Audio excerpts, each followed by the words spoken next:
Yeah, what's good, y'all? I just, I'm pretty passionate about pluggnb. It's what I've been doing for a minute now, and I don't know. I feel like it's dying off, but not because of like the genre itself. I feel like it's kind of the way the media's kind of changed it a little bit. Um, and I just want to talk about how we can maybe fix this. And so I feel like it has to do with a lot of just this cookie cutter stuff that we're doing, new jazz, all that. And I want to show y'all how to make a beat that's not corny, which seems impossible. How do you make a pluggnb beat without it being corny? Um, so the first thing I want to talk about is this plugin right here, the center of plug purity. It's where it all started, bro. And there's a few things you never want to use in here, for a couple reasons. But for example, you've probably all heard this one. Freaking PW for president, don't use that, please, bro. Then we got this one you don't want to use. Don't use that. Don't use the simple sauce. You've heard that one? You've heard this one for sure, bro. Please don't use that no more. Honestly, out of all these, I say like those are the main ones you don't want to use, and never use this one because you've heard this. Listen to this. Don't use that either, bro. Just be careful with purity, and don't use these pianos as well. I mean, you can use most of these, just don't use these. I mean, you can. I would just say be careful with it. And same with some of these, like the FMEP. Be careful with that. This one's actually beautiful, but a lot of these, just be careful with purity. That's a big reason my pluggnb's dying. I think we can all agree on that. And one thing that I like to use a lot of is Xenology. But it's low-key becoming the next purity. I don't know how, because when I swear a couple years ago it wasn't as known. So you got to be careful what you use in here as well, and you got to put effects on your sounds. But I'll show you all this beat that I made. That kind of shows how pluggnb can be different. Yo, CeeLo killed this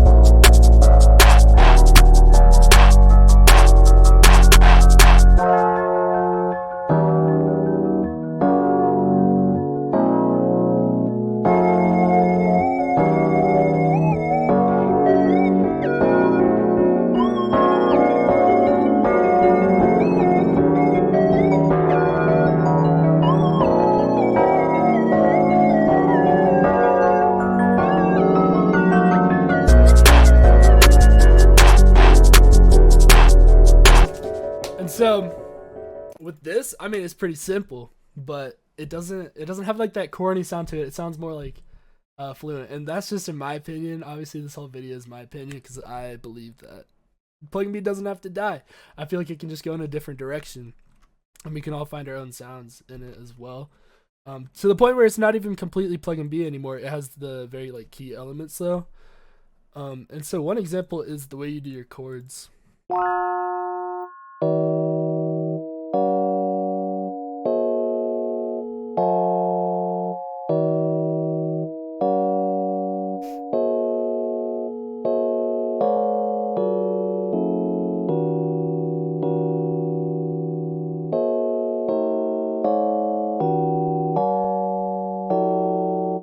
And I've said this in like a couple of my videos before, where I think when I broke down convenience, or maybe that one time whenever I showed y'all how to make a pluggnb beat. But there's a couple things you can do, and I'll just give you a little rundown on chords. You're gonna be in a certain scale, and you're gonna have spaces in between your notes to create chords. So for example, for a minor chord, you're gonna have these two spaces, 2, 3, 2, 3, and you're gonna alternate. But what you don't want to do is base it solely off that, which can be like a big problem. For example, like the next one should be 3. It should be 3. And some people will just leave it like that, but just listen to what it sounds like.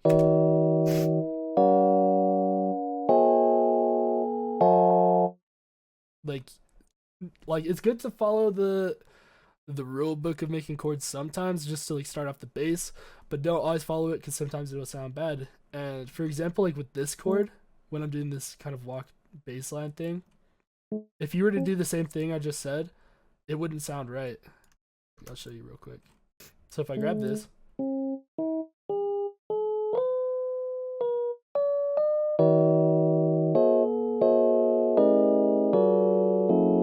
like that does not sound good. So instead, what you want to do whenever stuff sounds off is really play it by ear. And so you hear that, what would sound good with that? Something like that. And then what I did is I literally just pitched that up an octave. And now we have an inverted chord that actually sounds good.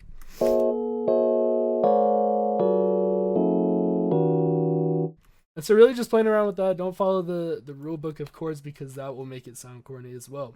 And another thing that I'd mess around with to make your beats, and or especially like your chords, unique, is after you've made something, especially if you don't really like it that much, press Alt-Y and it will flip it horizontally and you'll have some cool ideas to work with.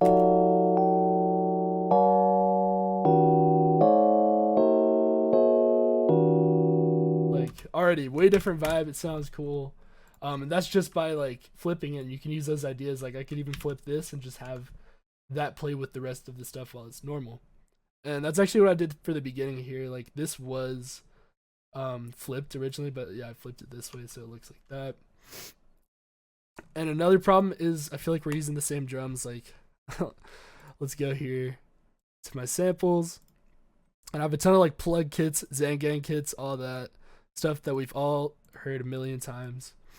And that's fine to use because it's just samples, but like I feel like there's specific drums that we feel like we gotta use for plug, which is not true. Like try and switch it up to make it more interesting. Like this is only 3 drums, but I feel like it has a crazy bounce to it.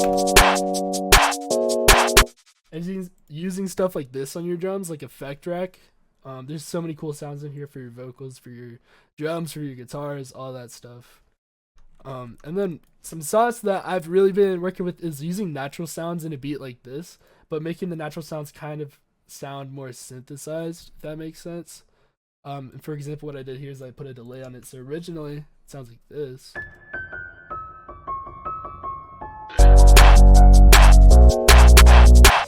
So you can kind of tell it's just like a piano that's just playing one note at a time.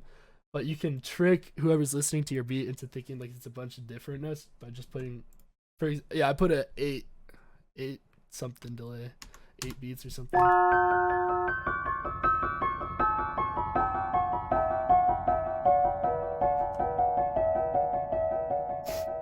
And also, you don't have to always go so crazy with the 808s. Like, I literally have just a sub playing here that follows the bass line.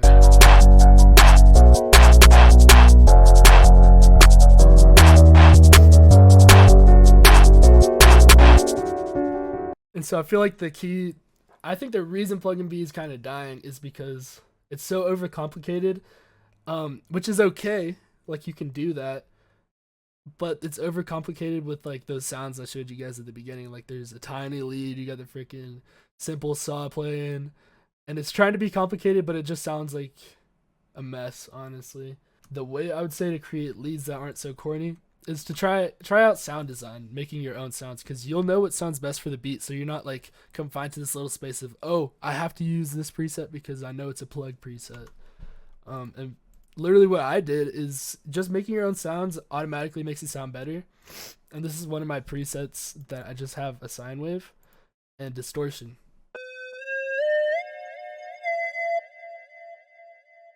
And like without all that stuff, it's just a... And so it's really simple. It just sounds better because it's more original. Pretty much that's all you got to do for plug. Just keep it simple. And I feel like some more new sounds are gonna come forward because I feel like whenever you keep it simple, you're kind of forced to add more unique parts to it, like being more creative with your chords, being more creative with your drums. And if it's more simple, the answer isn't always to add more stuff, but instead mix your stuff so that it sounds more full. Yo, CeeLo killed this shit.